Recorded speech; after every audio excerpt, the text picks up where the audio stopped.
Let's take a look at this map of the world. North America was British. The Caribbean and parts of South America were British. Over here in Africa, the western part with Nigeria, Ghana, Sierra Leone, they're all British. Up in the north of Africa we ruled Egypt and the Sudan. Down the east coast most of that belonged to Britain. Then southern Africa, almost entirely British. And then we move over to the Indian subcontinent, that was British. Malaysia was British. Had all that. Hong Kong, we had all that and more. Australia, British. Papua New Guinea, British. New Zealand, British. Most of Polynesia was British, and then there were smaller parts around the Mediterranean. Yes, Malta and Cyprus, and then Palestine, parts of Iraq, Persia. They were all British, and of course Britain. We still rule that.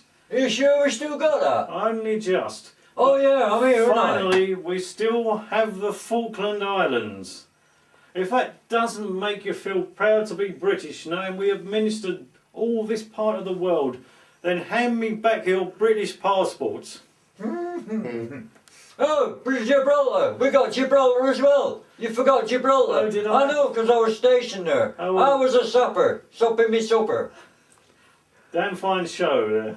And where is that map made? Oh, as it happens, this map was produced in India, of course. Yeah, organised by the Brits. Well, we did all the cartography, the Indians merely printed it.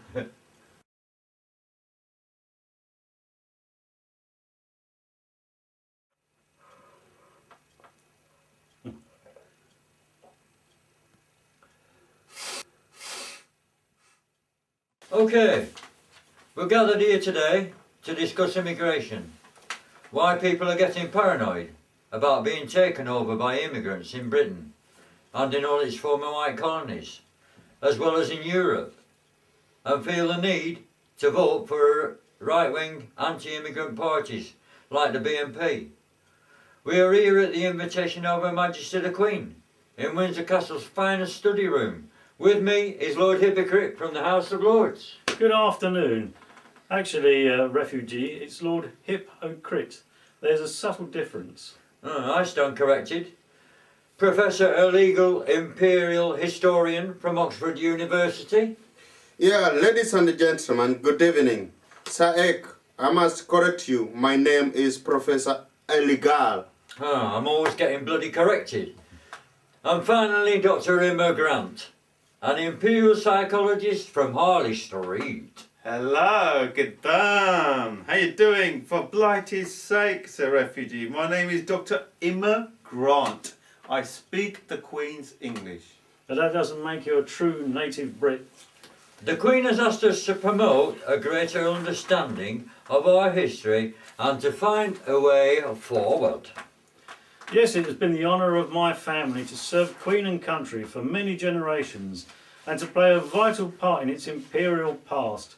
But today the PC Brigade want us to doubt and forget these achievements. As Churchill said, we will never surrender to them bitches. No need to be sexist. There's nothing wrong with being sexy. I want to start, as the obvious chair of this vital meeting, with a look at this wonderful map. Now, does it not make you feel proud to be British? Britain does not own the world. Ah, but it did. I can remember the heady days of empire when the Russians, Chinese and French used to quake in their boots at the mere mention of the British Empire. Stolen, you stole the whole continent and massacred the natives. You're just jealous. The Middle East, British. India and Southeast Asia, British. Tibet and parts of China, British. Southeast Asia, Australia, New Zealand, British. Half the Pacific Islands, British. And we still rule the Falkland Islands. If that doesn't make you feel proud to be British, hand me back your British passports. I paid a lot of money for this, a hell of a lot of money. Why do so many native Brits want to hark back to the past? Why don't you look to the future? Because there's not much of a future left for us nostalgic Brits. I can remember the days when even the Americans, who we ruled for 200 years, were scared witless at the mere mention of the words British Empire. Everyone listened to us. Now everyone ignores us. What about the 20 million slaves exported to the New World to build the New World? Well, no one's perfect, are they? We use and abuse our power. Mind you, we still do. Look at Iraq. Slaves, man, all in the name of God. Slaves? I prefer to call them appropriated industrial operatives. We treated them well. We instilled the concept of industry and discipline into them, both vital to build a modern society. We civilised them. You see, it wasn't all that bad. They were slaves, no wages, they were raped, looted and buggered. Well, we're all buggered now. In the name of Christ and the King of England, it was considered reasonable at the time to enslave people who we believed were genetically inferior. As Darwin said, survival of the fittest. Most of the roads, railways, buildings have the blood of slaves all over them and will always. You are sick, man. It's in my blood. Will you compensate descendants of slaves? But they live in rich countries because of us, else they would be stuck in the Sahara or the African bush. Nothing wrong with a bit of African bush, I can tell you. The slaves made the West billions profits in... The slave made the West billions in profits. But who designed the infrastructure? Who organised the logistics around whole continents? Who set up the civic structure, the legal structure and the democratic institutions that are the envy of the world? Lord Hip, your family made a fortune from slavery and all the plantations of the Americas? Who were they? Yes, and we branched out to India as well. You can't blame me. As soon as I got hold of the family silver, I sold up, and of course I have my construction firm. There's no slavery in my business. Though if slavery were legal, now I would rival Bill Gates in wealth. You can't take your wealth to the grave. You are born naked and you'll die naked, man. I love being naked. Every night I have wet dreams over how 1 million or so Brits could rule half the world. For so long no one knows how we did it. It's the greatest achievement in world history. Can you begin to imagine the way the whole African tribes were massacred, tortured, raped, looted? It makes Hitler's work look soft. We are talking about 300 years of a European slavery of the millions of Africans like animals. That wreck lasted only for 13 million years, man. Oh, come now. Look what we did for these people. It would cost you and I a small fortune to spend a fortnight in the West Indies. But we have built slave ships specially for them, and now their ancestors get to live there for free.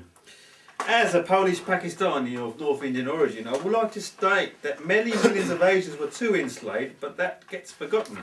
And the native Indians of North South America and the Caribbean were wiped out in their millions by invading Europeans through guns and disease that they brought with them. The Indians have been living there for 40,000 years, similar to the Australian Aborigines. They were there for 40,000 years. And what did they achieve in 40,000 years? Not a lot, eh? Since 1492 we have transformed the Americas, Australasia. Through guns, slavery, disease, greed and the Bible.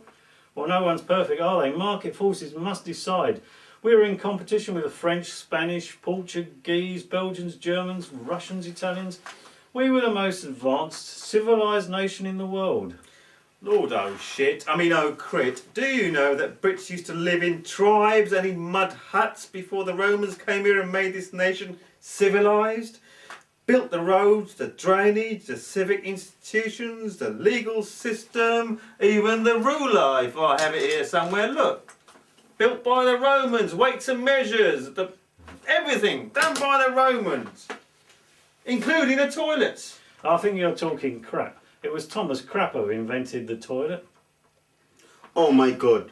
Are you telling me or talking about like enslaving your fellow human being in the name of God for hundreds of years is being civilized? Well, it was God's will. He has the ultimate power over humans. He tells us what to do. Look, it's written here in the Bible. Though he does move in mysterious ways. I mean, if slavery was okay, then why isn't it okay now?